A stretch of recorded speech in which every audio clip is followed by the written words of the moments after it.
अल्लाहुम्मा नव्विर क़ुलूबना बिल क़ुरआन व ज़य्यिन अख़लाक़ना बिल क़ुरआन व अदख़िलनल जन्नता बिल क़ुरआन व नज्जिना मिनन नार बिल क़ुरआन। કાલે ઓલા આમાં ચડાવ્યું ને आइए कुछ છેલ્લે પછી अर्ज करने से पहले પહેલાથી सारी कायनात के मरकज़ अक़ीदत हुज़ूर रहमतुल लिल आलमीन शफ़ीउल मुज़नबीन ताहा यासीन हुज़ूर अनी से बेकसा ચડી નથી चार सास दर्द मंदा कौनैन में सबसे अनोखे सबसे निराले दाई हलीमा के गोद के पाले सैयदा आमीना के राज दुलारे हजरत अब्दुल्ला के जिगर के पारे जनाबे मोहम्मद रसूलुल्लाह सल्लल्लाहु अलैहि वसल्लम की बारगाह बेकस पनाह में मोहब्बत के साथ बावाज़ बुलंद दुर्द पाक का नजराना पेश करें। पढ़िए अल्लाहुम्मा सल्ली अला सय्यदिना व मौलाना मुहम्मदिन मअदिनिल जूद वल करम व आलिहि व बारिक वसल्लिम। सलातो व सलामुन अलैका या रसूल अल्लाह, सलातो व सलामुन अलैका या हबीब अल्लाह सल्लल्लाहु अलैहि वसल्लम। तमाम हम्द व सना तारीफ व तौसीफ अल्लाह जल्ला मज़दहुल करीम की ज़ाते बाबरकत के लिए जो खालिक कायनात भी है और मालिक शश जिहाद भी। अल्लाह ताला की हम्द व सना के बाद ये जो मैं पढ़ने जा रहा हूँ ये हुज़ूर पाक की तारीफ हो रही है। हुज़ूर पाक की तारीफ के चंद अल्फाज हैं, अलकाबात है, उनकी तारीफ व तौसीफ ये हो जा रही है। तो हो सके तो एक ही जुमले पे कोशिश करें सुभान अल्लाह बोलने की। कि तमाम हम्द व सना तारीफ व तौसीफ अल्लाह जल्ला मज़दहुल करीम की ज़ाते बाबरकत के लिए जो खालिक कायनात भी है, मालिक शश जिहाद भी। अल्लाह ताला की हम्द व सना के बाद हुज़ूर नबी अकरम नूर मुजस्सम रसूल मुहतशम नबी मुकर्रम अल्लाह के प्यारे उम्मत के सहारे रब के महबूब दानाए गुयू फख्र अरब व अजम वाली कोनो मका सैय्यद ला मका सैयद इंसुजा नैयरे काबा सर नशीने महवशा माहे खूबा शहनशाह हसीना तकीम माए दौरा जलवाए सुबह अजल नूरे ज़ाते लम यजल बाई से तकवीन आलम फख्र आदम बनी आदम नैयरे बतहा राजदारे मा औहा मासूम आमीना साहिब अलम नशरा हुजूर अहमद मुजतबा मोहम्मद रसूलुल्लाह सल्लल्लाहु अलैहि वसल्लम के हुजूर नाज में अकीदत व मोहब्बत का न्याज पेश करने के बाद वाजिबुल एहतराम सादात-ए-इज़ाम और मेरे बुजुर्गों और दोस्तों, पर्दा नशीन माँ और बहनों, अस्सलामु अलैकुम व रहमतुल्लाहि व बरकातुहू।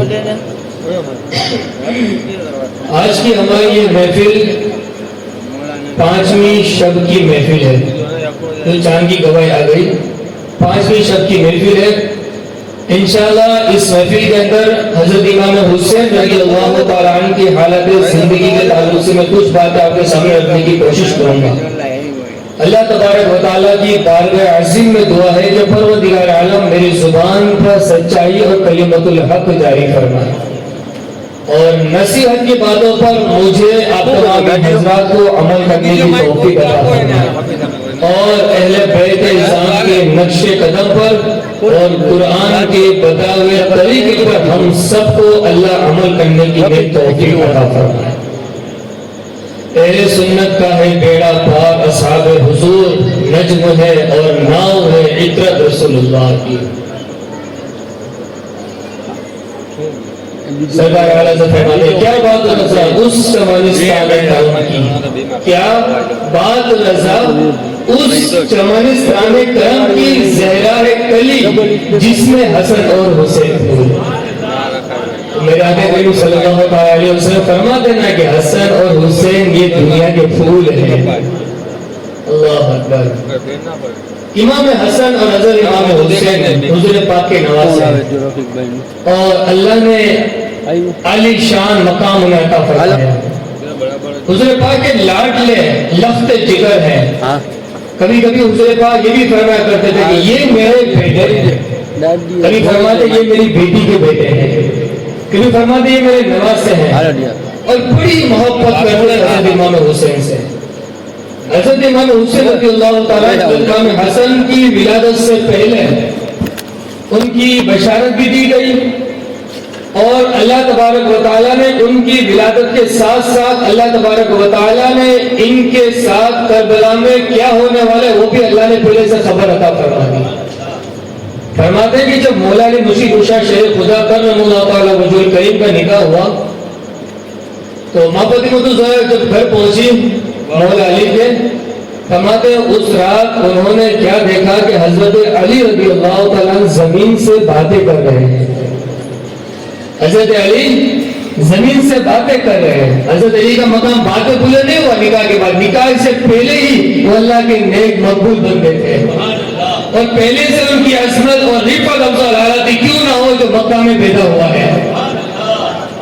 मौला अली फरमाते रिवायत में आता है कि जब उनकी वालिदा फरमाते जब अली मेरे पेट में था और अगर मुझे किसी बूत के सामने सजदा करना होता मैं वहां पहुंचती बूत खाने में सजदा करने के इरादे से मेरे पेट में ऐसा दर्द होता कि मैं सजदे करने का इरादा छोड़ देती थी।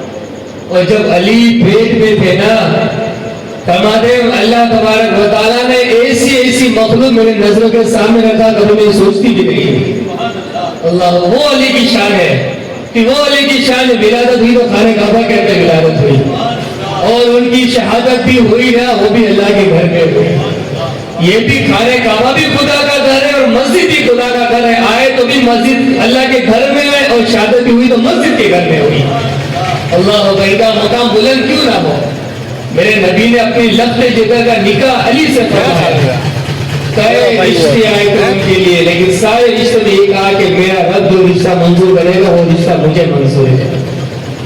फरमाती है माँ बरबूदोरा कि जब निकाह करके मैं घर पहुंची तो मैंने क्या देखा कि हजरत अली जमीन से बातें कर रहे हैं। मेरे अंदर थोड़ा सा डर पैदा हुई कि ये क्या मामला है, ये क्या बात हुई। कहते रात तो गुजरी लेकिन दूसरे रोज मैं बाबा के पास गई। मैंने कहा गुजरे बाप मैंने एक रात में अजीब मंजर देखा है। कहा बेटा क्या हुआ। कहा मैंने अली को जमीन से बात करता हुआ देखा, मैं घबरा गई हूँ। घबराने की जरूरत नहीं है। गुजरे बाप फौरन सजदे में चले गए। कई देर तक आप सजदे में रहे, कुछ देर तक सजदे में रहे। सजदे से सर उठाया तो उनके चेहरे पर मुस्कुराहट थी। अल्लाह अकबर मुस्कुराहट थी। बाबा क्या हुआ।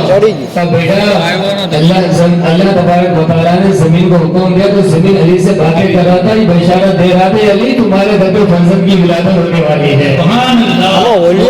तेरे घर पे लड़की की विलादत होगी। बेटा हसन हुसैन की विलादत की बशारत जमीन अली से जा रहा था।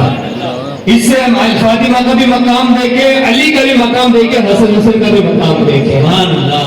हज़रत इमाम हुसैन रज़ियल्लाहु ताला अन्हु की जब विलादत हुई, इमाम हुसैन की विलादत हुई, उनके जुबान में लुआबे दहन गोया ये वो तासुरात है, वो इल्म दिया जा रहा है, वो सब्र भी दिया जा रहा है, शुक्र भी बांटा जा रहा है और हिल्म भी दिया जा रहा है, बुत पारी दी जा रही है, अल्लाह की सारी नेमतें उन्हें दी जा रही है।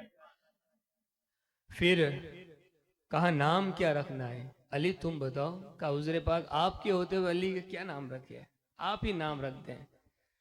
अच्छा यहाँ पे एक रिवाज में आता है, फरमाते हैं कि जब नाम रखना था ना तो हुज़ूर पाक ने फरमाया कि मैं भी इसका नाम नहीं रखूंगा, मैं अल्लाह की वही का इंतजार हूँ, वो जो नाम रखे वही का इंतजार था। जिब्रील अमीन हाजिरी खिदमत हुए।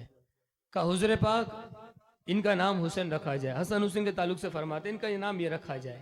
अब यहाँ पे देखो फरमाते जिस तरह से फरमाते हारून अलैहिस्सलाम के दो बेटे थे, एक का नाम शब्बर था, एक का नाम शब्बीर था और ये हारून मूसा अलैहिस्सलाम के दोस्त थे। तो फरमाते हुज़ूर पाक हारून मूसा अलैहिस्सलाम के दोस्त थे, वो नबी थे और ये अली तुम्हारे दोस्त है, तुम्हारे बिरादर है। अगरचे अली नबी नहीं है, लेकिन अली आपके दोस्त थे। तो उनकी दोनों की दोस्ती, वो दोनों नबी थे, तो उनकी निस्बत से अल्लाह ने अपने नबी के दोस्त के बेटे का नाम उनकी बेटे के नाम की निस्बत से हसन हुसैन रखा है। सुभान अल्लाह। ये थोड़ी सोचने की बात है। अल्लाह की मोहब्बत देखें, अपने महबूब के नवासे से हारून अलैहिस्सलाम, मूसा अलैहिस्सलाम के साथी हैं, दोस्त हैं, उनके बेटे का नाम शब्बर और शब्बीर। तो नबी के साथी, नबी के दोस्त, नबी के भाई अली है, तो उनके बेटे का नाम हसन हुसैन रखा गया।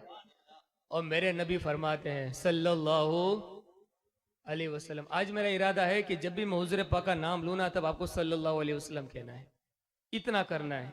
मेरे नबी पाक सल्लल्लाहु अलैहि वसल्लम इरशाद फरमाते हैं कि ये जो नाम है ना, अल्लाह ने आसमान से उतारे हैं और इससे पहले कभी ये नाम उतरे नहीं है। अल्लाह अकबर। हुसैन जन्नती नामों में से एक नाम है। फरमाते हैं अल हसन वल हुसैन इस्मानी मिन अहल जन्नह, हसन और हुसैन जन्नती नामों में से दो नाम है। अल्लाह अकबर। आज देखें गली गली में हसन नजर नहीं आता है, गली गली में हुसैन नजर नहीं आता है, और गली गली में दोनों के नामों को मिलाकर हसनैन भी नजर आता है। ये अहले बैत है। वो फरमाते तेरी नस्ल पाक में है बच्चा बच्चा नूर का, ये नूर वाले हैं। और एक जगह पे फरमाते हैं कि चमक तुझसे पाते हैं सब पाने वाले। वो भी चमके तो चमके, लेकिन उनकी निस्बत से जो हसन और हुसैन नाम रखते गए वो भी चमकते चले गए। फरमाते हैं कि हुज़ूर पाक सल्लल्लाहु अलैहि वसल्लम हज़रत इमाम हुसैन से बड़ी मोहब्बत फरमाते थे। एक मतलब उनकी विलादत से पहले हुज़ूर पाक की चची हज़रत उम्मे फजल हुज़ूर पाक के पास आई और फरमाते हैं कि नबी पाक, मैंने ख्वाब देखा है, मैं ख्वाब देखकर मैं डर गई हूँ, घबराहट सी हो रही है, परेशानी है। बोला क्या ख्वाब है? का ख्वाब यह है कि मैंने देखा है कि आपकी जिस्म का एक टुकड़ा काटकर मेरी गोदी में दिया है। हुज़ूर पाक फरमाते हैं चची इसमें घबराने की जरूरत नहीं, खुशखबरी है। कहा क्या? कहा मेरी लख्त जिगर के वहां पे एक बेटे की विलादत होने वाली है, और जब उसकी विलादत होगी तो उसकी जिम्मेदारी तुम्हारे हाथ होगी, हुसैन तुम्हारी गोद में दिया जाएगा। उम्मे फजल फरमाते हैं जब विलादत हुई तो उनकी जिम्मेदारी मेरे हाथ में आई थी, मैं उनसे मोहब्बत करती, मैं उनका ख्याल रखती थी। एक मतलब उम्मे फजल नबी पाक की बारगाह में हाजिर हुई और उनकी गोद में उस वक्त हजरत इमाम हुसैन बैठे थे, बहुत छोटे थे, और हुजूर पाक की आंखों से आंसू जारी थे। और चची जान वहां पहुंच गई। कहा हुजूर पाक मेरे माँ बाप आप पे कुर्बान हो, क्या बात है, आपके आंखों से आंसू निकल रहे हैं। फरमाते हैं चची जान मैं क्या बताऊं, अभी अभी जिब्रील अमीन मेरे पास आए थे, उन्होंने ये मुझे बशारत दी है कि एक रोज़ ऐसा आएगा कि आपकी उम्मत के कुछ लोग करबला के मैदान में हुसैन को शहीद करेंगे। अल्लाह अकबर। कहते मैं उसमें रो रहा हूँ। अल्लाह अकबर। बचपन से रिवायतों में आता है उनके बचपन से ही पूरे जगह पर उनकी शहादत की खबर पहुंच गई थी, और ये शहादत की खबर जब इमाम हुसैन बड़े हुए तो उन्हें भी ये खबर मालूम थी कि उनके साथ करबला के मैदान में क्या होने वाला है। हुज़ूर पाक इमाम हुसैन से बड़ी मोहब्बत फरमाते हैं। एक मरतबा उसी तरह हाजिर थे, फरमाते हैं कि अभी अभी एक फरिश्ता मेरे पास आया, उससे पहले कभी जमीन पर नहीं आया था, और सिर्फ ये बताने के लिए आया है कि हुज़ूर पाक आपके नवासे को आपकी उम्मत करबला के मैदान में शहीद करेगी, अगर आप कहें तो मैं वहां की मिट्टी ना ला के दूं। अल्लाह अकबर। हुज़ूर पाक ने इजाजत दी, वो मिट्टी लाकर दी। कहा ये मिट्टी है। हुज़ूर पाक ने जब मिट्टी देखी ना तो पूरी मिट्टी लाल रंग की थी। उन्होंने मिट्टी ली और मिट्टी लेकर उम्मे सलमा को कहा उम्मे सलमा इसे अपनी शीशी में पैक करके रख दो, जब ये मिट्टी खून बन जाए ना तो सोच लेना मेरे बेटा शहीद हो गया है।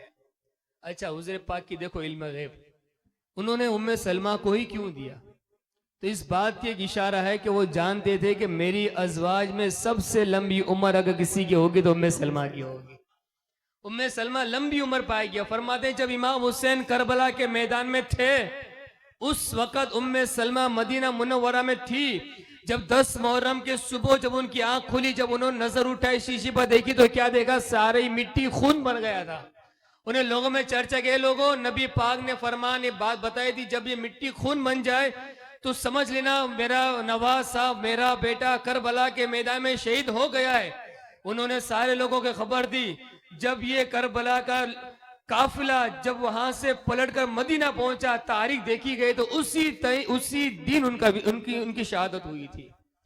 अल्लाह अकबर। इमाम हुसैन से हुजूर पाक बड़ी मोहब्बत करते, कभी उन्हें रोने नहीं देते थे, कभी रोने नहीं देते थे, उन्हें खुश रखने की कोशिश करते। फरमाते हैं कि एक मर्तबा जब हुजरे के पास से गुजरे तो इमाम हुसैन रो रहे थे, तो नबी पाक, मेरे नबी पाक सल्लल्लाहु अलैहि वसल्लम ने फरमाया, बेटा ये हुसैन की रोने की आवाज क्यों आ रही है, क्यों हुसैन रो रहा है? तो माँ फातिमा ज़हरा फरमाती हैं कि बस फुला फुला बात की वजह से रो रहे हैं। एक रिवायत में आता है किसी वजह से माँ ने डांटा इसलिए रो रहे हैं, और एक रिवायत में आता है कि भूख की वजह से रो रहे थे। हुज़ूर पाक सल्लल्लाहु अलैहि वसल्लम ने फरमाया, बेटा इससे रोने ना दो, जब हुसैन रोता है ना तो मुझे बेचैनी होती है, उससे रोने ना दो, उसकी हाजतें पूरी करो, उसका ख्याल रखो। हुज़ूर पाक ने बड़ी मोहब्बत की, जो जो चीज हुसैन ने मांगी है ना, नबी ने वो चीज अता फरमाई है। देखिए यहाँ पे बहुत सारी चीजें नबी ने अता फरमाई हुसैन को और हजरत इमाम हसन को, और बहुत से मकामात पर उन्हें सब्र करने का भी ये सलीका बताया है, सब्र करना भी सिखाया है, शुक्र करना भी सिखाया है।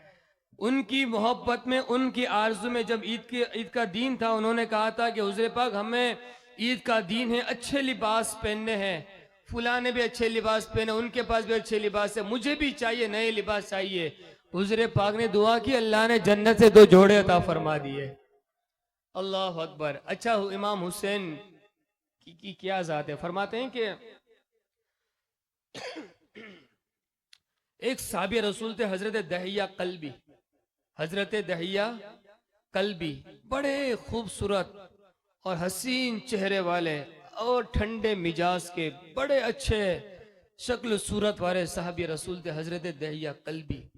और वो उनको हुज़ूर पाक से बड़ी मोहब्बत थी और हुज़ूर पाक को भी उनसे बड़ी मोहब्बत थी। वो तिजारत क्या करते थे, जब भी नबी पाक से मिलने आते थे ना तो कुछ ना कुछ तोहफा लेकर वो आते थे। और यहाँ तक फरमाते हैं कि जब वो आते थे ना तो हजरत इमाम हुसैन दहिया कल्बी के गोद में बैठ जाते हैं। यहाँ पे कुदरत का एक निज़ाम देखें, हमेशा बेटे को अपने नाना से बड़ी मोहब्बत होती है। अगर नाना भी साथ में हो और वालिद भी साथ में हो ना तो बेटा वालिद के पास पहले नहीं जाएगा, पहले नाना के पास जाएगा। और माँ भी साथ में हो तो पहले नाना से नहीं, नाना के पास जाएगा। जो भी हाजत होगी पहले नाना के पास जाएगा, जो भी जरूरत होगी पहले नाना के पास जाएगा, इसलिए कि जानता है माँ बाप देंगे ना दे, नाना जरूर देंगे। लेकिन जब दहिया कल्बी आते थे ना साहबी रसूल, तो इमाम हुसैन जब आते तो दहिया कल्बी की गोद में बैठ जाते, उनकी गोद में खेलते, उनकी दाढ़ी मुबारक में हाथ उंगलियां डालते, उनके इधर इधर हाथ डालते। फरमाते हैं कभी कभी वो अस्तीन जो होती है अस्तीन के अंदर हाथ डालते हैं। अब वो बच्चों को भी खुश करना होता है तो अस्तीन के अंदर थोड़ा सा कोई फ्रूट वगैरह होता, कोई चीज होती, अस्तीन के अंदर रख देते।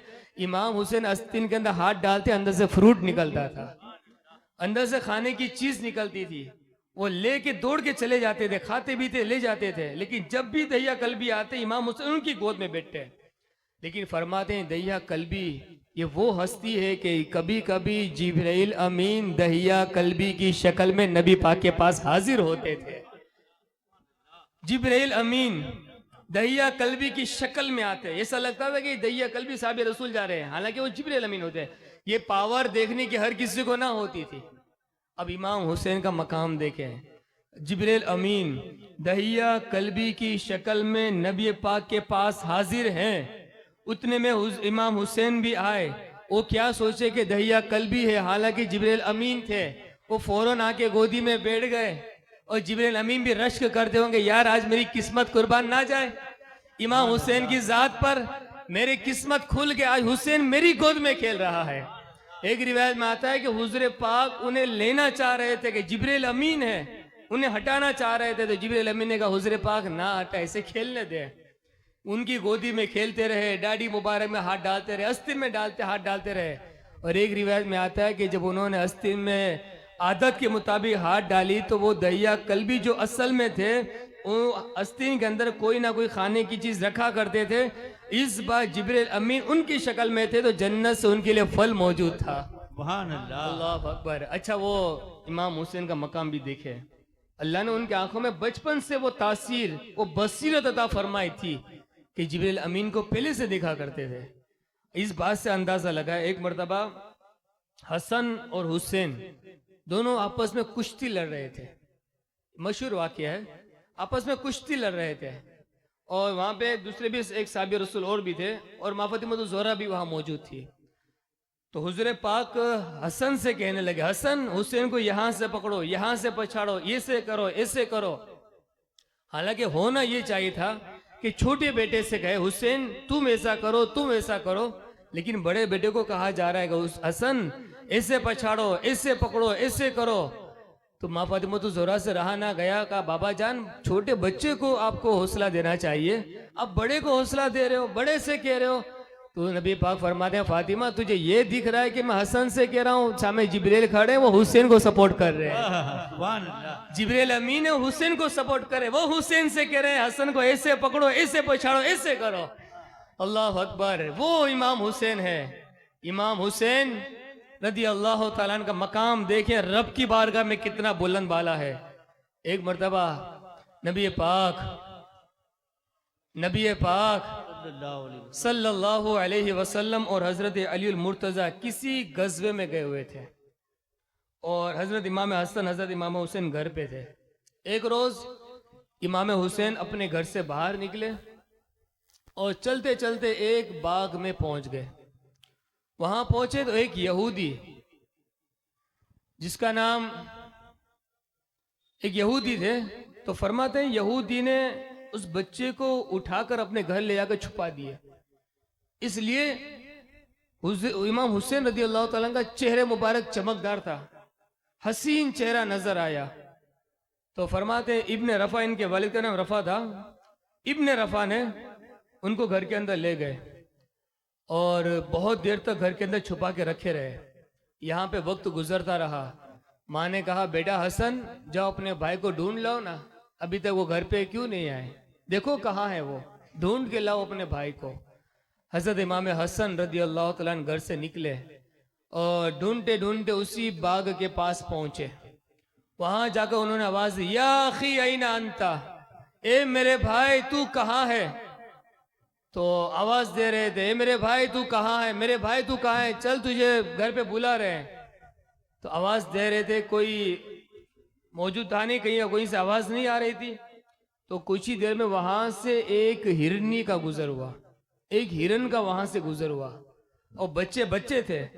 उन्होंने हिरनी से पूछा ए हिरन क्या तूने मेरे भाई हुसैन को देखा है, ए हिरन क्या तूने मेरे भाई हुसैन को देखा है, देखा है तो बता दे मेरा भाई हुसैन कहाँ है। तो हिरन को अल्लाह ने गोयाई अता फरमाई। उसने कहा कि ए हसन तुम अपने भाई को ढूंढ रहे हो, इब्ने रफा यहूदी ने तुम्हारे भाई को उठाकर अपने घर में छुपा लिया है। अल्लाह अकबर, जाओ वहां जाके ले लो। उस यहूदी के घर के पास पहुंचे, उसका नाम लेकर कहा ए इब्ने रफा मेरे भाई को मेरे हवाले कर दो, वरना मैं अपनी वालिदा से जाके तुम्हारी शिकायत करूंगा तो पूरे रुए जमीन पे कोई यहूदी बाकी नहीं रहेगा, मेरे भाई को मेरे हवाले कर दो। इब्ने रफा जल्दी से बाहर आया। शहजादे की वो जो आवाज थी, जो कहने का तर्ज था, जो मिठास थी, जो अंदाज था ना, इब्ने रफा के दिल पे उतर गई। और यहाँ पे एक बात मुझे अभी भी याद आ रही है, मेरे नबी पाक, थोड़ा जोर से, मेरे नबी पाक सल्लल्लाहु अलैहि वसल्लम ने ये बात कही थी।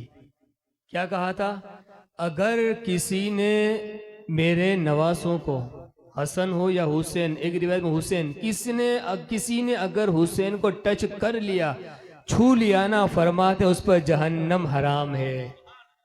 जिसने हुसैन को छू लिया या हुसैन ने जिसको छू लिया उस पर जहन्नम हराम है। यहाँ तक एक मरतबा हजरत इमाम हसन हजरत इमाम हुसैन बच्चों के साथ खेल रहे थे, तो एक मरतबा नबी पाक एक जगह से गुजर हुआ, तो आपने कुछ बच्चों को खेलता हुआ देखा। तो आपने एक बच्चे को उठाया, उठाकर उसे चूमा, गले से लगाया, उसकी पेशानी चूमी, तो लोगों से कहे, लोगों गवाह हो जाओ, ये जो बेटा है ना जिसको मैंने उठाया है, कल कयामत के दिन इसकी भी बख्शिश होगी, इसकी माँ बाप की भी बख्शिश होगी। किसी ने पूछा, नबी पाक ये किस वजह से, आखिर इन सारे बच्चों में एक ही बच्चा क्यों? फरमाते, मैंने अपनी आंखों से देखा है, हुसैन हुसैन हुसैन के कदम जहां जहां पड़ते थे वो मिट्टी उठाकर अपने मुंह पे डालता था। तो हुसैन के कदमों के नीचे की धूड़ अगर कोई उठाकर अपने ऊपर डाले उस पर जन्नत वाजिब, तो जो हुसैन को छू ले उस पर जन्नत वाजिब, तो जिसके सीने के अंदर हुसैन की मोहब्बत होगी क्यों ना उस पर भी जन्नत वाजिब होगी। उन सारे लोगों पे जन्नत वाजिब होगी जिसके सीने के अंदर हुसैन की मोहब्बत होगी। मेरे नबी पाक सल्लल्लाहु अलैहि वसल्लम फरमाते हैं, ये अल्लाह मैं हुसैन से मोहब्बत करता हूं, तू भी इससे मोहब्बत फरमा। और जो जो हुसैन से मोहब्बत करे ना, अल्लाह तो उन सारे लोगों से मोहब्बत फरमा। और आगे फरमाते हैं, जिसने हुसैन से मोहब्बत की, हसनैन से मोहब्बत की, उसने मुझसे मोहब्बत की, उसने अल्लाह से मोहब्बत की। और जिसने इनको नाराज किया, जिसने इनका दिल दुखाया, जिसने इनसे बुग़्ज़ किया, जिसने इनसे नफरत की, हसद की, इनसे अदावत की, दुश्मनी की, गोया उसने मुझसे की। और जिसने मुझसे की ना, उसने रब से की, और रब की तरफ से उसके लिए अजाब है। अल्लाह अकबर। आज हम देखें, हम इमाम हुसैन को कितनी तरह से तकलीफ पहुंचाते हैं। सिर्फ हुसैन के नाम को रद्द कर देना, हुसैन की बात ना मानना, नहीं नहीं मैं हुसैन को नहीं मानता हूं, इससे खाली इंकार नहीं है। ये सिर्फ दुश्मनी के अल्फाज नहीं है। दुश्मनी के बुग़्ज़ का तरीका ये भी है कि जिस चीज की शरीयत इजाजत ना देती हो वो चीज को इमाम हुसैन के तरीके पर लाकर अपनाना, ये भी उनकी नाराजगी का सबब है। आज हम देखें मुहर्रम के महीने में खास तौर पर हम कितनी हरकत ऐसे करते हैं जिससे इमाम हुसैन नाराज होते होंगे। कितने काम हमारे ऐसे हैं जो जिसकी शरीयत इजाजत नहीं देती, इंशाल्लाह इसका भी जिक्र होगा। लेकिन अभी बात सिर्फ ये बतानी थी कि हुसैन के कदम जहां जहां लग जाए ना, अल्लाह उसे जहन्नम से आजाद करता है। तो बात हमारी क्या कहां पहुंची थी? इमाम हुसैन को रफा यहूदी ने अपने घर पे रखा था। फरमाते हैं कि ओ इब्ने रफा बाहर आया, कहा कि ए शहजादे, तेरी बात मेरे दिल पे असर कर गई है, तेरा कहने का जुमला। अल्लाह फरमाते हैं कि मुझे पहले ये बता बेटा, तेरी वालिदा कौन है? उसने कहा मेरी वालिदा माँ फातिमतुज़ ज़हरा है। मेरी वालिदा हुज़ूर पाक की साहबजादी है, शहजादी रसूल है। मेरी माँ फातिमतुज़ ज़हरा है। तो उसने सुना ना शहजादी रसूल है। अल्लाह अकबर। कहा बेटा तेरे बाबा कौन है? कहा मेरे बाबा शरीय खुदा अली मुर्तज़ा है। बेटा तेरे नाना कौन है? कहा मेरे नाना मोहम्मद रसूलुल्लाह है सल्लल्लाहु अलैहि वसल्लम। बस इतना सुनना था, उसके जिस्म के रोंगटे रोंगटे खड़े हो गए। अपने घर गया, हुसैन को तो बाद में मिला, इतना सुनना था ना। कहा हुसैन को मैं दूंगा, लेकिन देने से पहले तू मुझे इस्लाम की तालीम दे। उन्होंने इस्लाम की तालीम दी। उसी वक्त खड़े खड़े वो कलमा पढ़ के मुसलमान हो गया। अब कलमा पढ़ के मुसलमान होने की एक सूरत यही है जिसे मेरे नबी ने फरमाया था कि जहां जहां हुसैन का जिस्म लग जाए वो जहन्नम में नहीं जाएगा। रफा इब्ने रफा ने इमाम हुसैन को उठाया था। मुझे बताओ जिसने उठाया हो उसका हाथ जहन्नम में जा सकता है? अल्लाह ने उसे हिदायत दे दी। कलमा यहाँ पढ़ा, फिर अंदर गया, इमाम हुसैन को लाकर इमाम हसन को दिया। कहा बे साहबजादे बेटा मुझे माफ करना, मुझसे भूल हो गई। खैर इमाम हसन लेकर चले गए। अपने घर पहुंचे ही थे, इब्ने रफा 70 लोगों को लेकर खातूने जन्नत की दहलीज पर आ गया। कितने लोगों को? इब्ने रफा सहाबी रसूल कहना पड़ेगा, वो ईमान लिया है। कहते 70 लोगों को लेकर खातूने जन्नत की दहलीज पर आए। आकर उसने सारी बातें की, सारी बातें बताई और कहा कि मैं तो ईमान ले आया हूं। अब हसन के हाथ पर 70 लोग भी कलमा पढ़ के मुसलमान हो जाएंगे। अल्लाह अकबर। 70 लोग इस्लाम के दामन में दाखिल हो गए। कितने लोग? 70 लोग।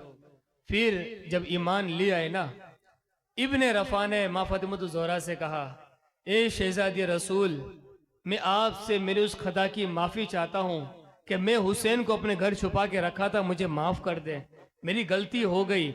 माँ फातिमा ज़ोहरा सलामुल्लाह अलैहा फरमाती हैं कि हाँ हाँ, हमने तुझे माफ़ कर दिया है, लेकिन इनका रिश्ता इनके बाबा से भी है, इनके वालिद आएंगे ना, उनसे माफ़ी मांगनी पड़ेगी। इब्ने रफा फरमाते हैं ठीक है, कोई बात नहीं, उनसे भी माफ़ी मांग लूँगा। कुछ दिन के बाद जब हज़रत अली मुर्तज़ा तशरीफ़ लाए, उन्हें मालूम हुआ तो फिर मौला अली की बारगाह में हाजिर हुए, सारे वाक़यात बताए, ऐसा हुआ, इतने लोग ईमान लिया, सारी बात बताए। फिर कहने लगे, ए मौला अली शेर खुदा, हुज़ूर पाक की शहज़ादी ने तो मुझे माफ़ कर दिया है, मैं आपसे भी माफ़ी मांगने के लिए आया हूँ, आप भी मुझे माफ़ कर दो ना। हज़रत अली फरमाते हैं हाँ हाँ जा, मैंने भी तुझे माफ़ कर दिया, लेकिन का क्या लेकिन? लेकिन ये कि ये हुज़ूर पाक के नवासे हैं, हुज़ूर पाक के नवासे हैं, इनका रिश्ता वहां भी जुड़ता है, उनसे जाके माफ़ी मांगनी पड़ेगी। वो हुज़ूर पाक की बारगाह में हाजिर हुआ। आपकी तवज्जो है ना, वो उन्हें अपना काम करने दो, आप अपनी तवज्जो इधर रखें। दुरूद पाक पढ़िए, अल्लाहुम्मा सल्ली अला सय्यदिना व मौलाना मुहम्मदिन मअदिनिल जूदि वल करम व आलिहि व बारिक व सल्लिम सल्लु अलैहि सलातो व सलामुन अलैका या रसूलल्लाह सल्लल्लाहु अलैहि वसल्लम। फरमाते हैं कि नबी पाक से भी माफ़ी मांगनी पड़ेगी। कहा ठीक है, कोई बात नहीं। हुज़ूर पाक की बारगाह में हाजिर हुए, मेरे नबी पाक सल्लल्लाहु अलैहि वसल्लम से अर्ज की, हुज़ूर पाक मुझे माफ़ कर दें। सारी बातें बताई। फिर ये भी बताया कि मैंने आपकी लख्त जिगर से भी माफ़ी मांगी है, मैंने मौला अली शेर खुदा से माफ़ी मांगी है, दोनों ने माफ़ कर दिया है। अब आपके दहलीज पर आया हूँ, आप भी मुझे माफ़ कर दें, आपके नवाज हैं, मुझे माफ़ कर दें, मुझसे खता हो गई। मेरे नबी पाक सल्लल्लाहु अलैहि वसल्लम फरमाए, इब्ने रफ़ा, मेरी शहजादी ने माफ़ किया, मौला अली ने भी माफ़ किया है, जहाँ मैंने भी तुझे माफ़ कर दिया है, लेकिन अल्लाह की बारगाह में इस्तिग़फ़ार करना होगा, उससे भी माफ़ी मांगनी पड़ेगी, इसलिए कि हुसैन का मकाम रब की बारगाह में बुलंद बाला है, अफसल आला है, उससे भी माफ़ी मांगनी पड़ेगी। कहा मैं क्या करूं? कहा इसके लिए तुम्हें इस्तिग़फ़ार पढ़ते रहना पड़ेगा जब तक कि रब की बारगाह से पैगाम ना आ जाए। अल्लाह अकबर। देखो हुसैन के लिए थोड़ी सी उन्होंने खता की थी, कहां कहां उन्हें माफी मांगने जाना पड़ रहा है। अच्छा वो तो हुजूर पाक थे। फरमाते इब्ने रफा अपने घर गए, आज इस्तिग़फ़ार की कसरत के साथ, कल इस्तिग़फ़ार किए। फरमाते हैं 70 दिनों तक आप लगातार इस्तिग़फ़ार करते रहे, इस्तिग़फ़ार पढ़ते रहे, फिर रब की बारगाह में दुआ भी मांगते, अल्लाह मेरी इस खता को माफ़ कर दे, नबी का वास्ता है माफ़ कर दे, अली का वास्ता है माफ़ कर दे, हुज़ूर पाक की लख्त जिगर का वास्ता है माफ़ कर दे, नमाज के बाद भी माफ़ी, उठते बैठते माफ़ी, रो रो कर माफ़ी। एक दिन नहीं, 2 दिन नहीं, 1 महीना नहीं, 70 दिन गुजर गए माफ़ी मांगते मांगते। सिर्फ एक छोटी सी खता पर कितने दिन गुजर गए? 70 दिन गुजर गए। 70 दिन जब गुजर गए ना, तो यहाँ पे हुज़ूर पाक की बारगाह में जिब्रील अमीन हाजिर हुए। नबी पाक सल्लल्लाहु अलैहि वसल्लम, आप इब्ने रफ़ा को खुशखबरी दे दें, अल्लाह ने तेरी इस खता को माफ कर दिया है और अल्लाह ने आपके दोस्तों में इसको शामिल कर लिया है। अब मेरे दोस्तों, मेरे बुजुर्गों, थोड़ा सा तवज्जो दें, थोड़ा सा तवज्जो दें। वो तो नबी पाक सल्लल्लाहु अलैहि वसल्लम हाजिर थे, उनसे इतनी खता हुई, ईमान भी ले आए, उनका सारा कबीला जितने 70 लोग थे सब ईमान ले आए, लेकिन वो खता की माफ़ी कहाँ कहाँ हुई। अगर आज हम इमाम हुसैन को तकलीफ पहुँचाएंगे, आज हम उन्हें दुख देंगे, दर्द देंगे और ये ताज़ियादारी करेंगे, ये ढोल तमाशे करेंगे, कितनी खुराफात हम पैदा करेंगे। सोचो कल क़यामत के दिन रब को क्या जवाब देंगे, क्या जवाब देंगे रब की बारगाह में, क्या मुंह लेकर जाएंगे रब की बारगाह में।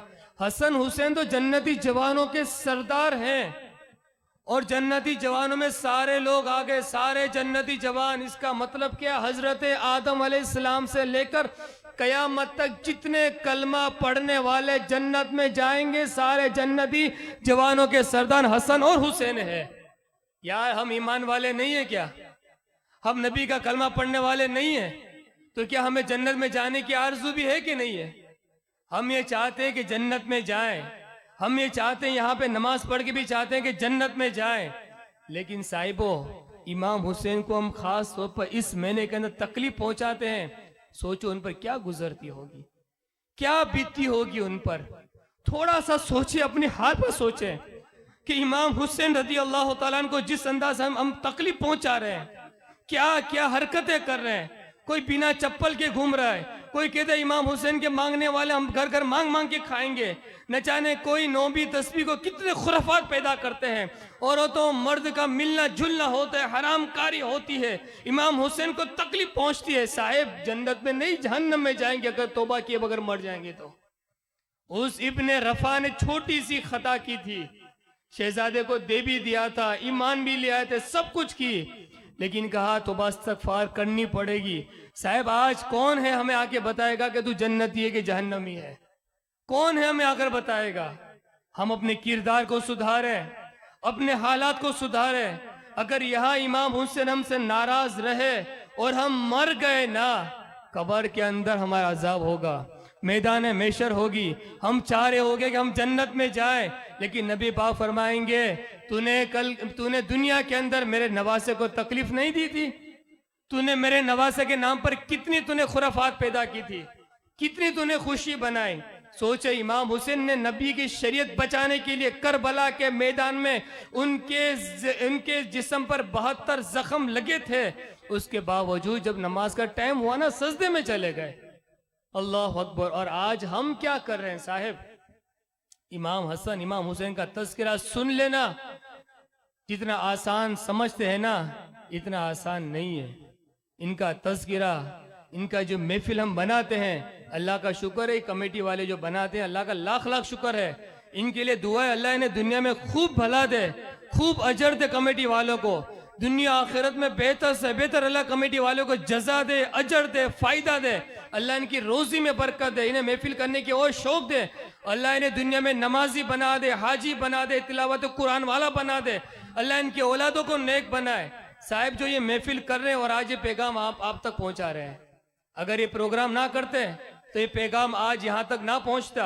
अगर इनमें से जितने हजरात बैठे हैं, इमाम हुसैन का वास्ता देता हूँ, जितने हजरात बैठे हैं जो इनमें से सुधर जाएंगे ना, अल्लाह एक बंदे के सुधरने के सदके में कमेटी वालों के गुनाहों को माफ करेगा, मेरे गुनाह को माफ करेगा, अल्लाह उसे भी बख्श देगा।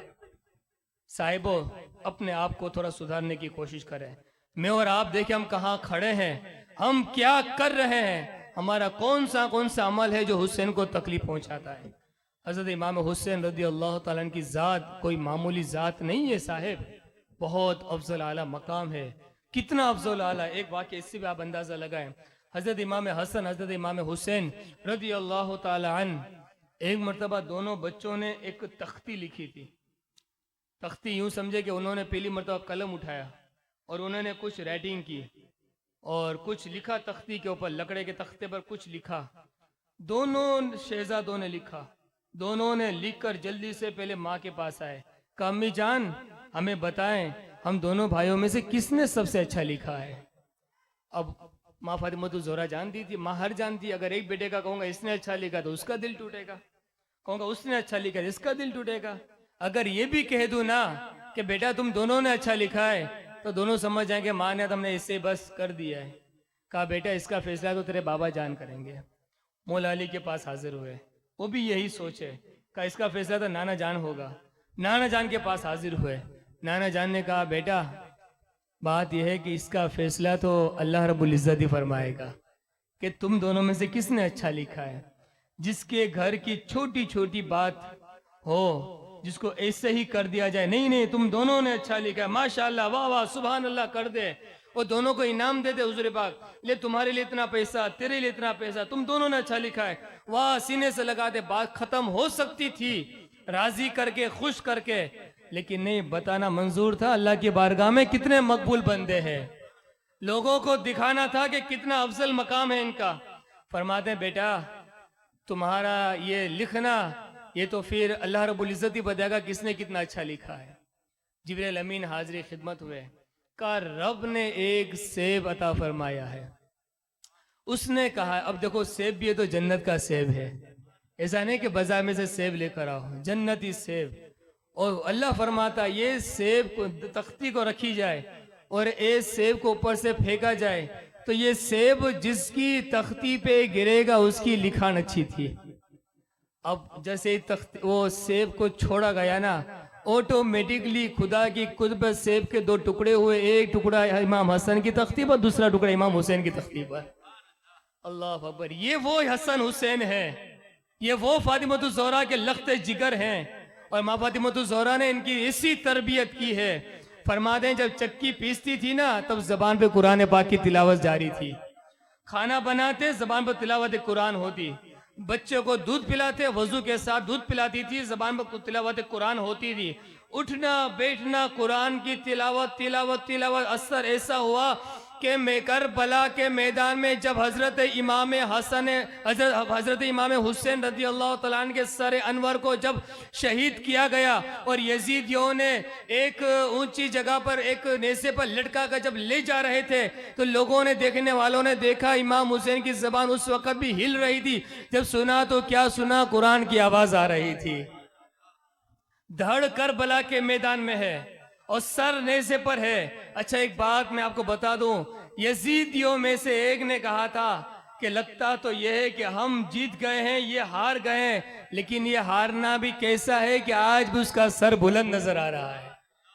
बात समझ में आई? यजीदियों ने नेज़े पर सर रखा लेकिन फिर भी वो बुलंद रखा, अल्लाह ने उसे गिरने ना दिया। और ये सर मुबारक जहां जहां गया है ना, अल्लाह सबको ईमान की तौफीक अता फरमाइए। इंशाअल्लाह इसका भी जिक्र होगा। तो बताना ये हजरत इमाम हसन, हजरत इमाम हुसैन रज़ी अल्लाह ताला अन, इनके ताल्लुक से और वाक़े में पेश करने की कोशिश करो। एक मरतबा दुरूद पाक पढ़िए, अल्लाहुम्मा सल्ली अला सय्यदिना व मौलाना मुहम्मदिन मअदल जूद वल करम व आलिहि व बारिक व सल्लिम सलातु व सलामुन अलैका या रसूलल्लाह सल्लल्लाहु अलैहि वसल्लम। कभी कभी कोई बुरी बात नहीं है। आज हमारे अंदर क्या मालूम है, हम झुकना पसंद नहीं करते यार, इससे कोई मशवरा लेगा। कभी कभी अपने से नीचे वालों का मशवरा भी अच्छा होता है। फरमाते हैं कि एक मर्तबा की बात है कि जो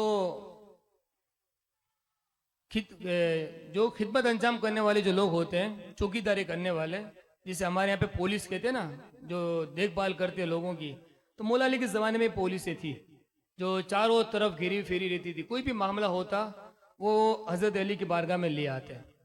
तो उन्होंने क्या देखा कि एक खेती के अंदर एक की लाश पड़ी है, उसके पास एक बंदा खड़ा है जिसके हाथ में छुरी है, उसमें पूरा खून लगा हुआ है और एक का मर्डर किया हुआ नीचे पड़ा है।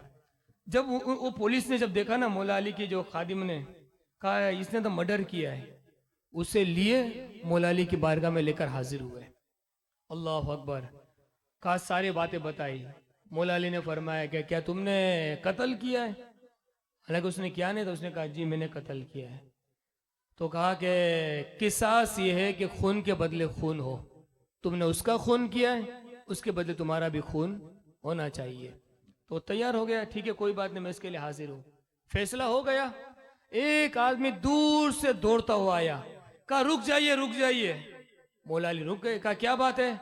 कहा दरअसल बात यह है कि ये मुजरिम नहीं है, मुजरिम मैं हूं, मैंने खून किया है। का मामला क्या है? का खून मुझसे हुआ है। तो मौला अली ने पहले वाले से पूछा कि तू बता असल वजह क्या है। उसने कहा कि ए मौला अली, दरअसल बात है कि मैं खाटकी हूं, मैं अभी फुला जगह पे बकरी के बच्चे को जुबा किया, जुबा करने के बाद मैं उसकी खाल को उतार रहा था तो मेरे हाथ खून वाले भी थे और ये चाकू भी थी और मुझे इस्तिंजा की जरूरत पड़ी, मुझे पेशाब करने जाने की जरूरत पड़ी, तो मैं पीछे चला गया पेशाब करने के लिए।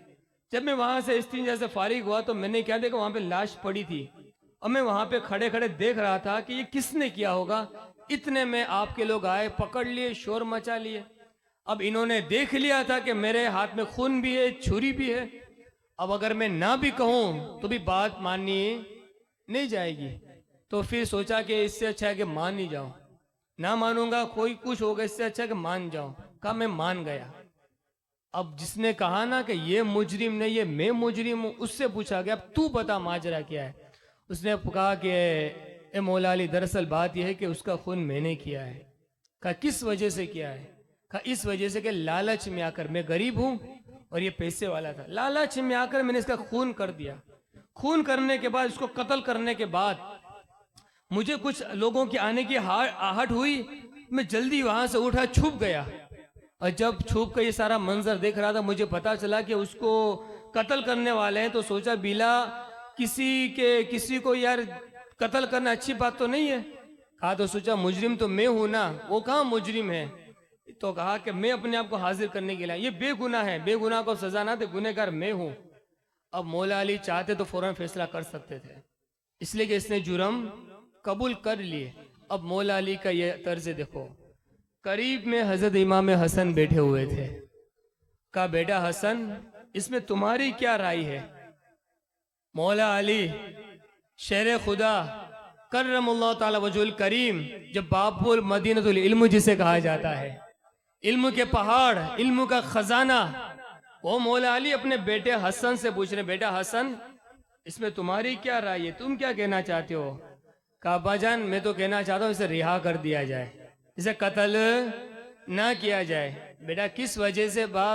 फरमाते कुरान में अल्लाह ने नहीं कहा कि जिसने एक जान को बख्श दिया, कहा उसने कई जानों को बख्श दिया है।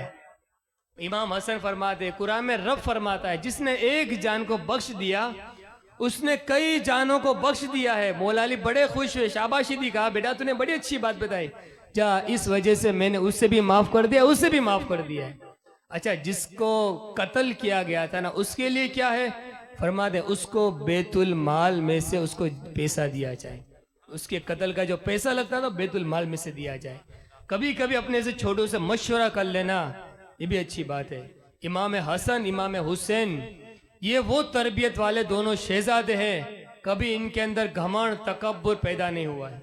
हर एक से मोहब्बत करते, चाहे अमीर हो, चाहे गरीब हो, चाहे जैसा भी हो, हर किसी से मोहब्बत फरमाते हो। और असल इस्लाम कहते भी इसी को हैं। और फरमाते हैं इस्लाम जो आज तक फैला है ना, तलवार की जोर से नहीं फैला है, इस्लाम फैला है नबी के अखलाक से फैला है, नबी के किरदार से फैला है। मक्का वालों ने नबी पाक को इतनी तकलीफ दी, इतनी तकलीफ दी कि यहाँ तक कि उन्हें शेर बदर करना पड़ा, अपने वतन को छोड़ना पड़ा, हिजरत करनी पड़ी। जब पलट कर फिर से जब फतेह मक्का का दिन आया तो नबी पाक ये कर सकते थे, कह सकते थे कि जितने जितने लोगों ने मुझे तकलीफ दी है उन सारे लोगों की गर्दनें उड़ा दो, इसलिए कि उसने मुझे तकलीफ पहुंचाई है। फरमाते हैं कि जब फतेह मक्का का रोज आया, खाने काबा के पास खड़े हो के जब बाहर निकले, फरमाते हैं लोगों जानते हो तुम्हारे साथ क्या होने वाला है? सारे लोग घबरा गए थे, हथियारे नीचे रख दिए थे, सर सबके झुक गए थे, यही जानते थे कि अब तो हमारे साथ वही होने वाला जो सुलूक हमने इनके साथ किया था। कोई जवाब नहीं आ रहा था। फरमाते हैं जाओ, आज मैंने तुम सारे लोगों को माफ कर दिया है, सारे लोगों को माफ कर दिया। नबी के अखलाक से इस्लाम फैला है। आज हम अपने अखलाक को सुधारें, अपने किरदार को सुधारें, छोटी छोटी बातों पे नाराज होकर रिश्ता तोड़ने का काम ना करें, गरीब से भी मोहब्बत करें और मजदूर से भी मोहब्बत करें। इमाम हुसैन रज़ी अल्लाह ताला अन्हु एक मरतबा कहीं जा रहे थे, तो चलते चलते एक जगह पे कुछ लोग, गरीब लोग थे, नीचे बैठकर खाना खा रहे थे। जब उनकी नजर इमाम हुसैन पर पड़ी ना, सारे दौड़ते हुए आए, कहा हजरत हम खाना खा रहे हैं, आप भी चलो ना हमारे साथ खाना खा ले। हजरत इमाम हुसैन रज़ी अल्लाह ताला अन्हु उनकी दिल जोई के लिए उनके साथ बैठ गए उनके साथ खाने के लिए।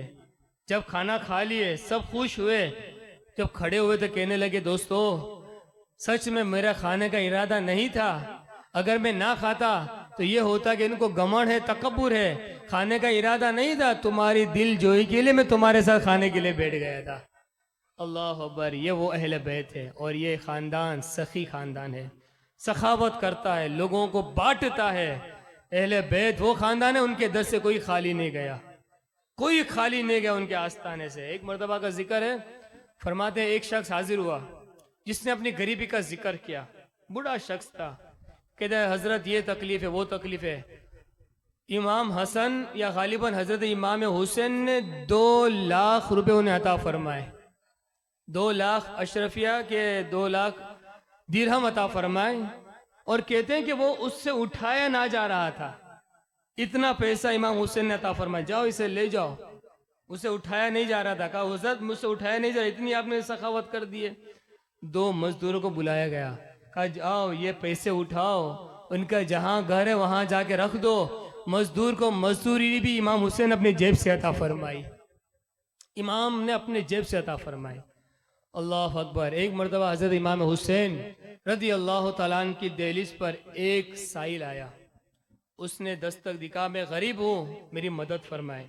उस वक़्त हजरत इमाम हुसैन रदी अल्लाह तआला अन्हु नमाज के लिए खड़े थे।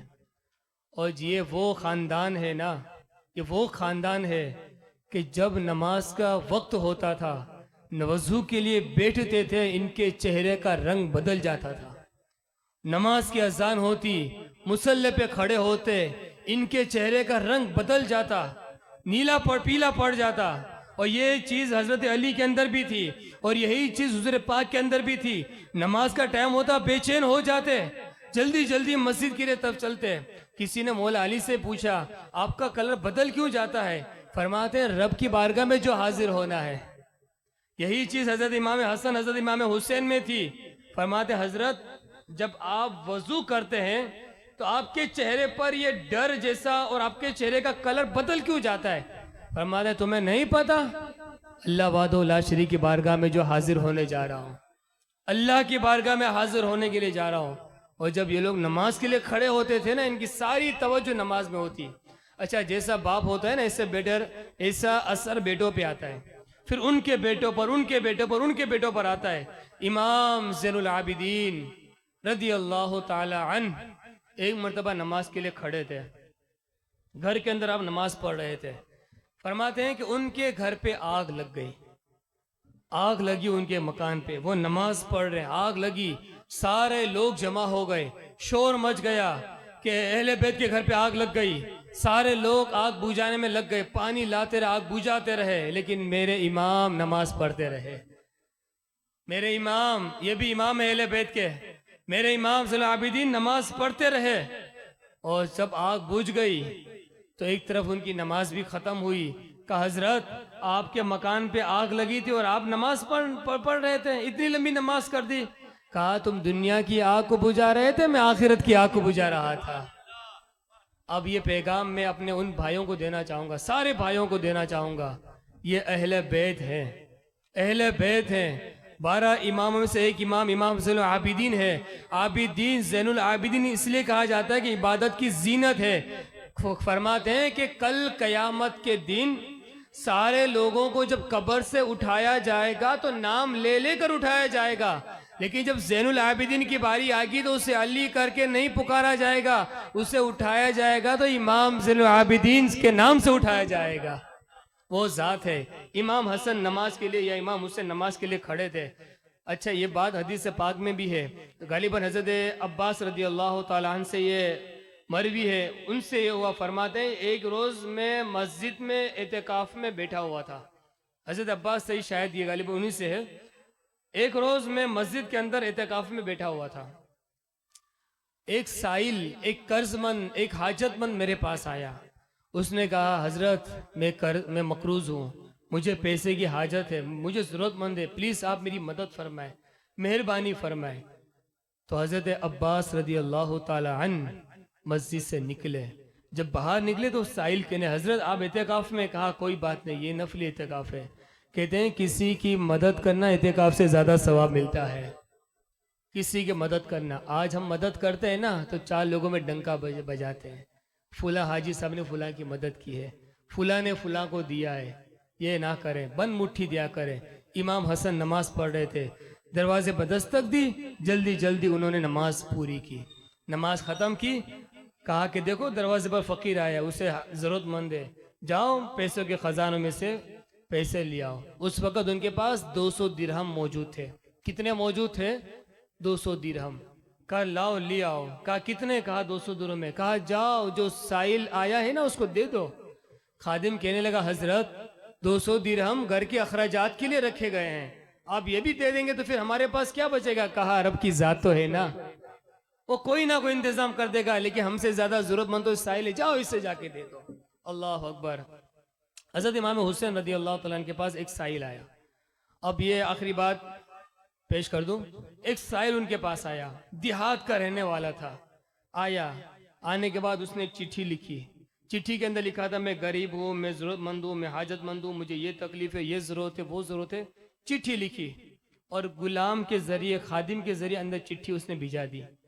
हजरत इमाम हुसैन रदी अल्लाह तआला अन्हु के पास जब ये चिट्ठी पहुंची, आप पढ़ के रख दिए।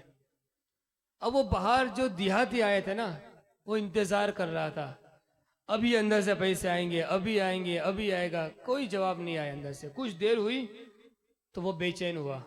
उसने फिर दूसरी चिट्ठी लिखी।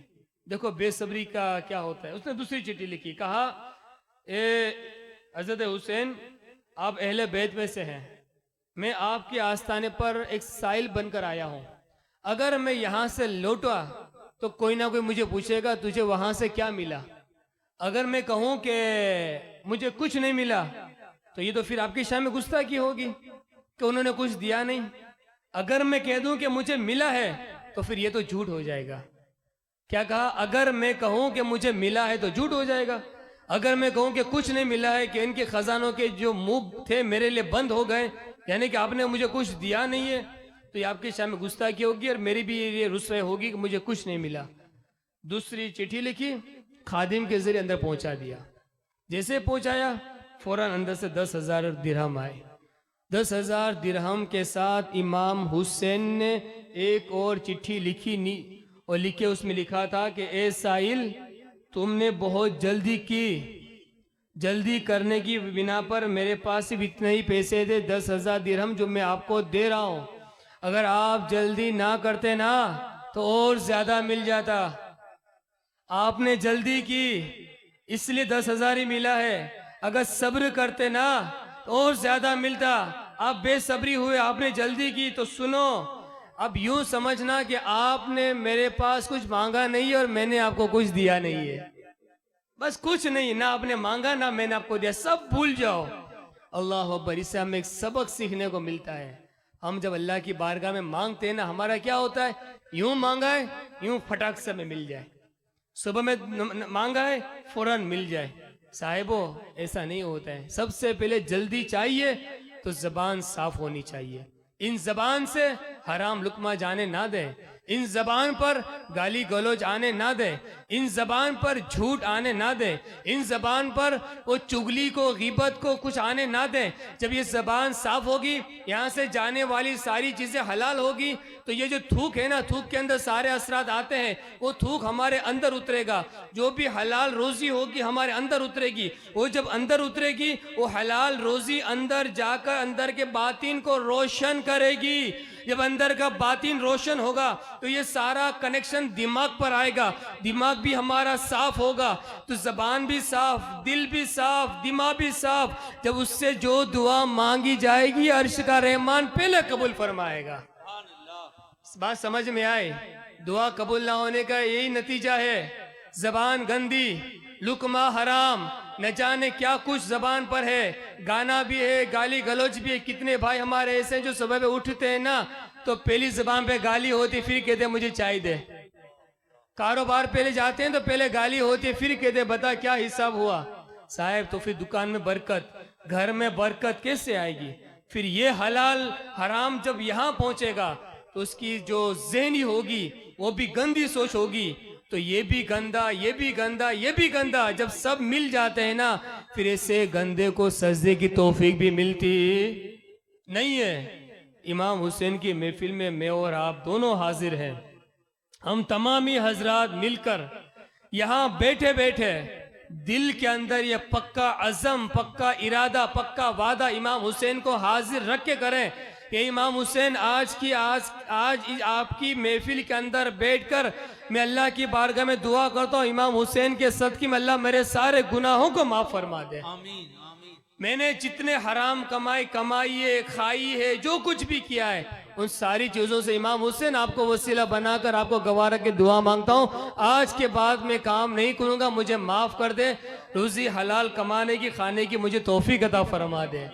जब रोजी हलाल होगी ना, हमारा बच्चा भी हमारा फरमा बरदार होगा, ईमान की हिफाजत होगी। तो ये कहने जा रहा था, अल्लाह की बारगाह से जो भी दुआ मांगे, किसी आस्ताने पे जाके दुआ मांगे, जल्दबाजी ना करें, जल्दबाजी ना करें। आज हमारी क्या आदत है ना, मैं अपने सबकी बात को, ऐसा नहीं कि मैं तुम लोग ऐसा करते हो, कुछ लोग कहते हैं ना मुक्कर के तुम लोग करते हो, तुम ऐसा करते हो, नहीं, कभी कभी अपनी गिरेबान भी जागा करो। हमारे गिरेबान कोई इतने अच्छे नहीं